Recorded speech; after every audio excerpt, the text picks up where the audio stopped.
नमस्कार प्रिय दर्शक बंधु जय जगन्नाथ सांग मैंने आपण मानक उत्कल तंत्रशास्त्र चैनल को स्वागत जनाऊँगी।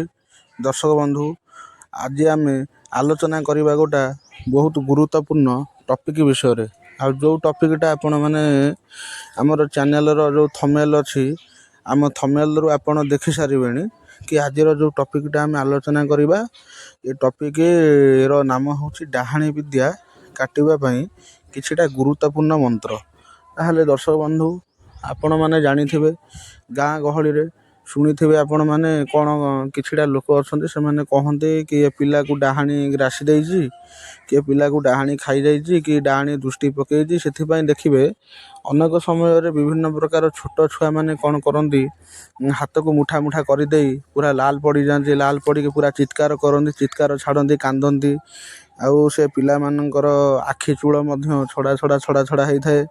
पिला माने बहुत प्रकार कांदती तेणु खाआंतीनि एभली स्थल बुझिले कि यही परिप्रेक्षी बापा माँ मैंने कौन करेंगे ना पिला नहीं मेडिकल जाती मेडिकल डाक्तर मैंने पिला देखती देखि सारा पर डाक्तर मैंने विभिन्न प्रकार मेडिसिन पिला दिखती कि पिला माने केमती कौन भल हो केमती कौन आ न कांदे इंजेक्शन मेडिसिन सहारा बहुत डाक्तर मैंने दिखती किंतु पिला माने कौन करते भल हुंती ताहले डाक्तर मैंने जो मेडिसिन देले जो इंजेक्शन देले ताहले पिला माने कहीं भल होना भल न होवार कारण कौन।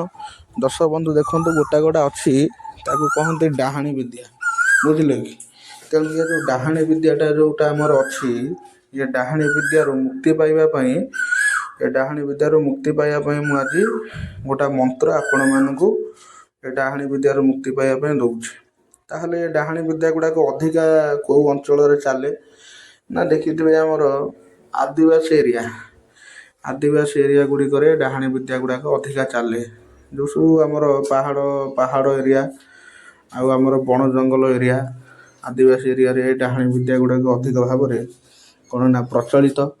दर्शक बंधु ए डाहाणी विद्यार अर्थ होउची कौन ना डाहाणी विद्या होउची गोटा एमितिका विद्या जोटा होउची हमर नेगेटिव एनर्जी बा नकारात्मक एनर्जी बुझिपारे कि ताहले ये विद्या को ये जो डाहाणी विद्याटा जोटा रहिला ये डाहाणी विद्या को कौन खाली कौन माने स्त्री लोक शिखिपारे झील पिला शिखिपारे लेडीज मैंने शिखिपारे कौन जेन्ट्स मैंने शिखिपारे ना आपण मैंने एटा भी आपण मनर थी डाहाणी विद्या शिखापी कौन गोटा पर्टिकुलर कौन थी कि ना देखु डाहाणी विद्या हूँ गोटा एमितिया विद्या से माने जदि से विद्या गुड़ा साबर मंत्र अच्छी साबर मंत्र बहुत अच्छी कंध भाषा मंत्र अच्छी सांताल भाषा मंत्र अच्छी कोल जो मैंने अच्छा से भाषा आदिवासी भाषा रे बहुत प्रकार मंत्र साबर मंत्र अच्छी एगुड़ा साबर मंत्र द्वारा सब विद्या शिखा जाए। डाहाणी विद्यार कौन तांत्रिक गुड़ा भावुवे तांत्रिक सेमती जोटा आम संस्कृत सांस्कृतिर तांत्रिक मंत्रटा प्रयोग ए विशेष कराए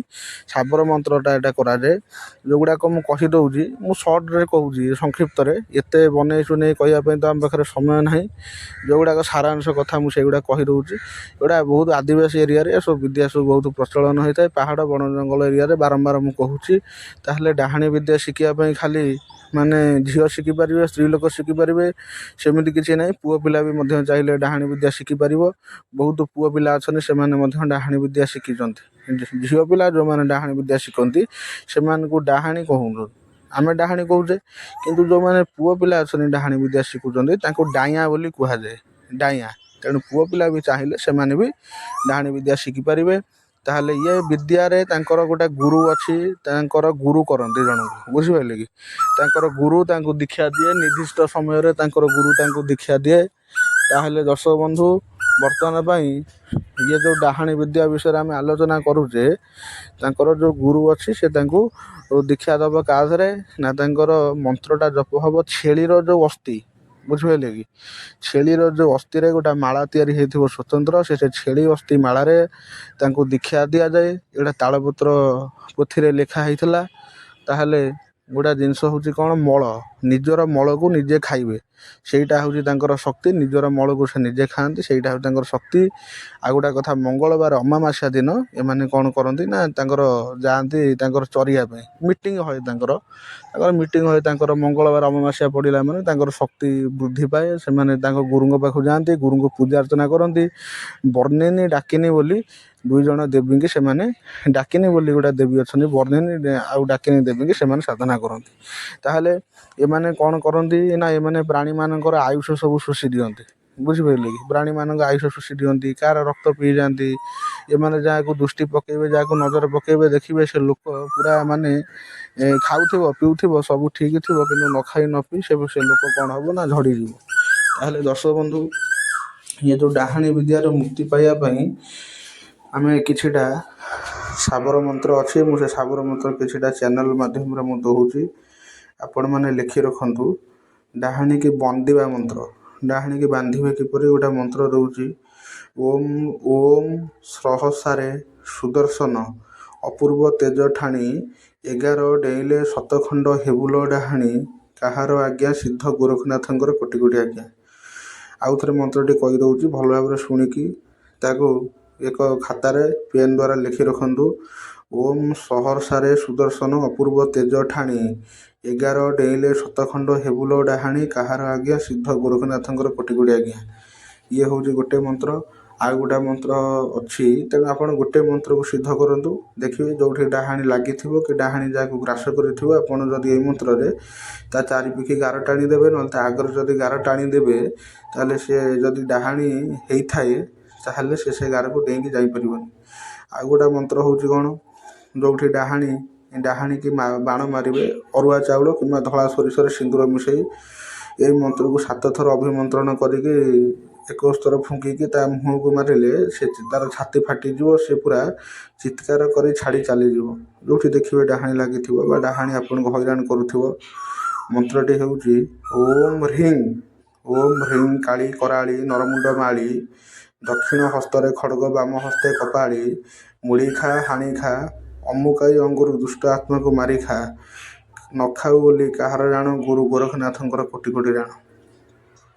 ଏଟା ଆପଣ ଏ ମନ୍ତ୍ର ବି ଶାବର ମନ୍ତ୍ର ଅଟେ।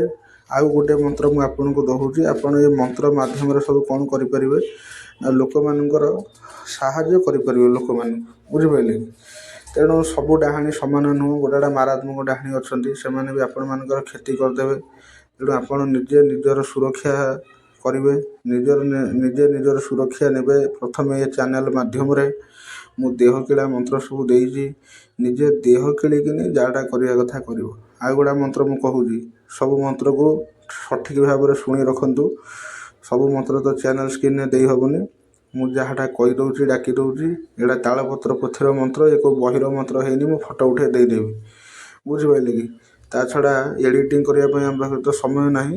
ମୁଁ ଯେତିକି କହୁଛି ଆପଣମାନେ ଶୁଣନ୍ତୁ, ଶୁଣିକି ସେ ମନ୍ତ୍ର ଗୁଡ଼ିକ କ'ଣ କରିବେ ନା ତାକୁ ଲେଖିକି ରଖନ୍ତୁ ଖାତାରେ। ଡାହାଣୀ ଛଡ଼େଇବା ପାଇଁ ଆଉ ଗୋଟେ ଶାବର ମନ୍ତ୍ର ମୁଁ ଦେଉଛି। ଏ ମନ୍ତ୍ର ବହୁତ ମାରାତ୍ମକ ମନ୍ତ୍ର, କିନ୍ତୁ ମନ୍ତ୍ର କ'ଣ ହେବ ନା ସମସ୍ତଙ୍କ ହାତରେ ସବୁ ମନ୍ତ୍ର କାମ କରେ ନା, ସିଦ୍ଧି ହୁଏ ନା। ତା'ମାନେ ନୁହଁ ଯେ ମନ୍ତ୍ରର ଭୁଲ, ସେ କଥା ନୁହଁ, କିନ୍ତୁ ଏ ମନ୍ତ୍ର ସମସ୍ତଙ୍କ ହାତରେ କାମ କରିବ। ଏ ମନ୍ତ୍ରକୁ 108 ଥର ଜପ କରିବା ପାଇଁ ପଡ଼ିବ। ଅମାବାସ୍ୟା, ସଂକ୍ରାନ୍ତି, ପରାଗ ପୂର୍ଣ୍ଣିମା ଦିନ ରାତି ଅଧରେ ଧୂପ ଦୀପ ଜାଳି ଭୋଗରାଗ ଦେଇ ଏ ମନ୍ତ୍ରକୁ 108 ଥର ଜପ କଲେ ମନ୍ତ୍ର ସିଦ୍ଧ ହୋଇଯାଏ, ବୁଝିଲେ କି? ମନ୍ତ୍ର ହେଉଛି କ'ଣ, ଓମ୍ ହରି ମର୍କଟ ମର୍କଟାୟ କଟକଟାୟ ହୁଁ ହୁଁ ହୁଙ୍କାର ମାତ୍ରେଣ ଛାତି ଫାଟି ପ୍ରାଣ ଯାଉ ଅମୁକାଇର ଅଙ୍ଗରେ ଯେଉଁ ଦୁଷ୍ଟ ଆତ୍ମା ମହାବୀର ଗଦା ପ୍ରହାରରେ ଶୀଘ୍ର ଯାଉ ଯାଉ ବୋଲି କାହାର ଆଜ୍ଞା ମହାବୀର ହନୁମନ୍ତଙ୍କର କୋଟି କୋଟି ଆଜ୍ଞା। ଓମ୍ ହରି ମର୍କଟ ମର୍କଟାୟ କଟକଟାୟ ହୁଙ୍କାର ମାତ୍ରେଣ ଛାତି ଫାଟି ଯାଉ ପ୍ରାଣ ଅମୁକାଇ ଅଙ୍ଗରେ ଯେଉଁ ଦୁଷ୍ଟ ଆତ୍ମା ମହାବୀର ଗଦା ପ୍ରହାରରେ ଶୀଘ୍ର ଯାଉ ବୋଲି କାହାର ଆଜ୍ଞା ମହାବୀର ହନୁମନ୍ତଙ୍କର କୋଟି କୋଟି ଆଜ୍ଞା, ବୁଝିଲେ? ଏ ମନ୍ତ୍ରର କାମ ହେଉଛି କ'ଣ, ଗୋଟେ ବେତ କିମ୍ବା ଜଜାଙ୍ଗ ଛାଟକୁ ବା ବାଡ଼ିକି, ଗୋଟେ ବେତ ବାଡ଼ି ହେଉ ନହେଲେ ଗୋଟେ ଜଜାଙ୍ଗ ବାଡ଼ିକି ଏଇ ମନ୍ତ୍ର 7 ଥର ଅଭିମନ୍ତ୍ରଣ କରି 21 ଥର ଫୁଙ୍କି ତଳେ ପାହାର ପିଟିଲେ ଭୂତ ପ୍ରେତଙ୍କ ମୁଣ୍ଡରେ ଗଦା ପାହାର ହେବ। ଦେଖିବେ ସାମ୍ନାରେ ଢାଳେ ପାଣି କିମ୍ବା ଛାଞ୍ଚୁଣି ମୁଠାଏ ଥୋଇ ପଛକୁ ହାତ ଛନ୍ଦି ଦାନ୍ତରେ କାମୁଡ଼ି ନେବା ପାଇଁ କହିବ। ଦେଖିବ ପ୍ରେତାତ୍ମା ନେଇକି ଖଣ୍ଡେ ଦୂରରେ ରୋଗୀକି ଛାଡ଼ି ପଳେଇଯିବ। ଏସବୁ ଡାହାଣୀମାନଙ୍କୁ ଦଣ୍ଡ ଦିଆଯାଏ। ଗାଁ ଗହଳିରେ ଅନେକ ଗୁଣିଆ ଥିବେ କହିବେ ଛେପ ପକେଇ ନାକ ଘଷ, ବୁଝିଲେ କି?